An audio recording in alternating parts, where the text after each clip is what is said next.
We live on a planet that we rely on for our food, the air we breathe, the water we drink. But what are we doing to it? We're polluting it. April the 25th is National Earth Day, and the reason for this is to bring awareness to people that we live in community with the earth, and to instill and inspire action. Grow your own gardens. Be aware of what you are throwing into the earth, how you're polluting the water, the toxic products that you use at home.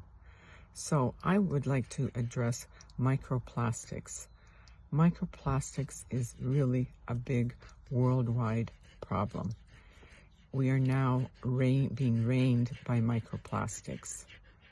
And it is estimated that we consume 1 credit card worth of plastic every single week.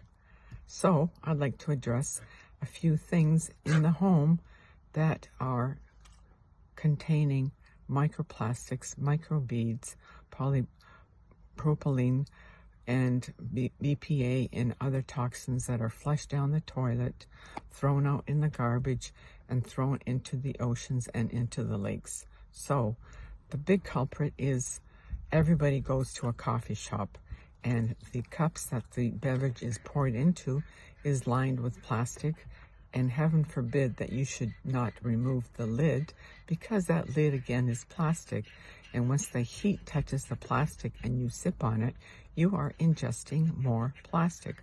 Always throw the lid out.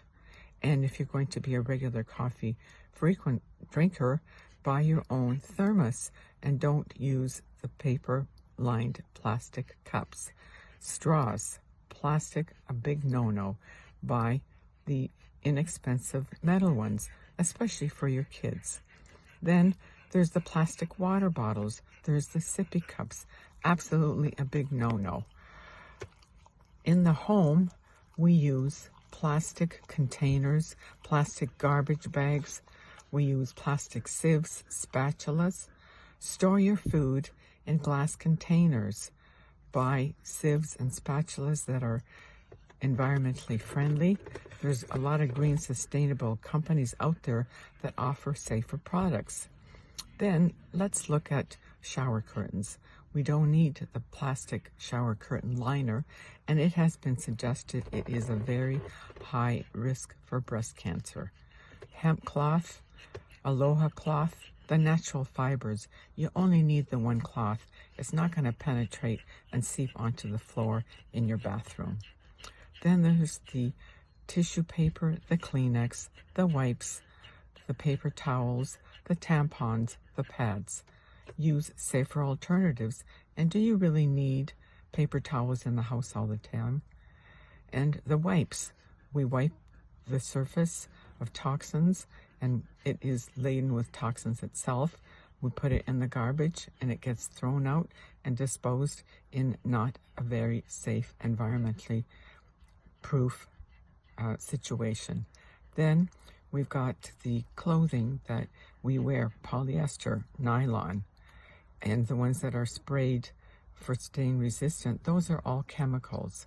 How about the carpets? How about our bedding? How about what we wash our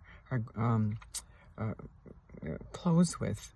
They all contain toxins, microplastics, and they all get flushed in the washing machine and down the drain. Then we have the tea bags. Always use loose tea, not the tea bags, because they contain plastic as well. Another really big culprit is the thermal receipts. Don't put them in your mouth while you're fidgeting to put it in your wallet. You get it on your fingers, you get it in your mouth. Extremely, extremely toxic. Start your garden in your community, in your neighborhood. Get your kids involved. Have a contest. Pick up litter as you're going for a walk in the park, or even on the street, or even when you're walking in a coffee shop. Pick up somebody else's litter, and don't pour leftover beverages like coffee from a coffee cup onto the street or onto the lawn when you decide you don't want any more, because they contain toxins, plastics, and we are absorbing them, eating them, polluting them. through our rain right now. So be aware. We are in commune with nature. Spend more time outdoors. We need the sunshine. We need the fresh air. We need to walk on grass. We need to hug a tree. HeartMath's latest research shows a very strong connection to the heartbeat of a tree and our heartbeat, and we can link and work in coherence. So just a snippet of all the toxins that we are surrounded with. I didn't mean to scare you, but you can take steps to mitigate and start living in a healthier way. Especially tell your kids by example. We are part of Earth. We are not the caregivers. We live in commune, and so let's act that way. May I suggest you implement 1 or 2 new health microplastic-free habits every week. Get your kids involved, and by the end of the month, you'll have at least 8 new habits. Get your neighbors involved, your community, your church group, your school group.